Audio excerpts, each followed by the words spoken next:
Hello, welcome to Straight Talk Africa, live from the Voice of America studios here in Washington.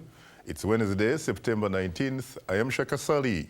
Today, we'll talk about the latest developments in Somalia and examine the way forward for that country.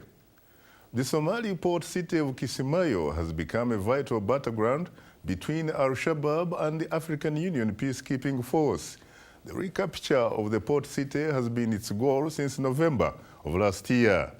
VOA's Perez has more on the story. The Kenyan Navy has been shelling Kismayo for days, while Amisom's artillery has been hitting the city from land as well. Al-Shabaab spokesman stated that the attacks have caused no damage to their positions and reported that the shelling caused 6 civilian deaths.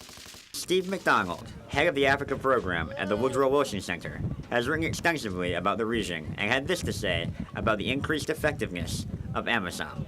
So it's a major force. They seem to have gotten better trained. One role the United States has been playing, and everybody's always wondering what's the U.S. role in any of this, is we have been helping to train Amisom forces. And I think they have gotten more effective, more professional, and obviously a little more effective on the battlefield as well. Analysts have stated that it is only a matter of time before Amisom and its allies manage to retake Kismayo. The victory will be significant, as it will mean that Al-Shabaab will no longer have access to the funds generated from the port city's trade. McDonald says Al-Shabaab will suffer from the loss of Kismayo, but will not disappear. Obviously, the Al-Shabaab of 2 years ago has been vastly diminished.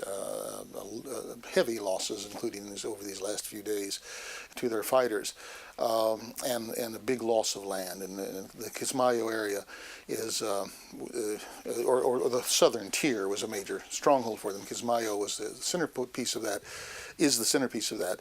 The biggest loss in the first instance will be to their income. When they were driven out of Mogadishu, they lost all the income from the marketplace there that they'd been bringing in on taxes and things. And now I think the port fees in Kismayo are their only real source of income. So I think that'll be a big blow. Will it destroy Al-Shabaab, though? I doubt. They'll run to the bush. They'll go back more to guerrilla warfare. I think the key questions beyond that are the new government and what it's able to do to get the people back on their side.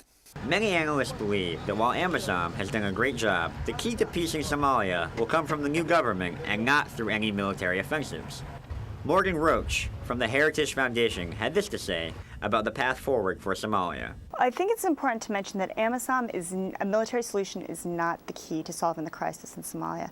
Amisom has done a remarkable job at hunting down Al-Shabaab, kicking them out from different towns that they occupy, from occupied territory. That's all well and good. They're doing their job, and they've done much better over the past 18 months or so.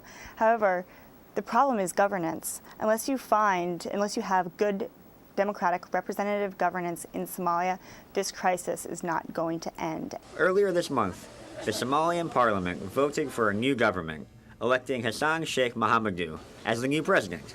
However, it remains unclear whether or not the new government will be able to gain public support. Roach remains skeptical.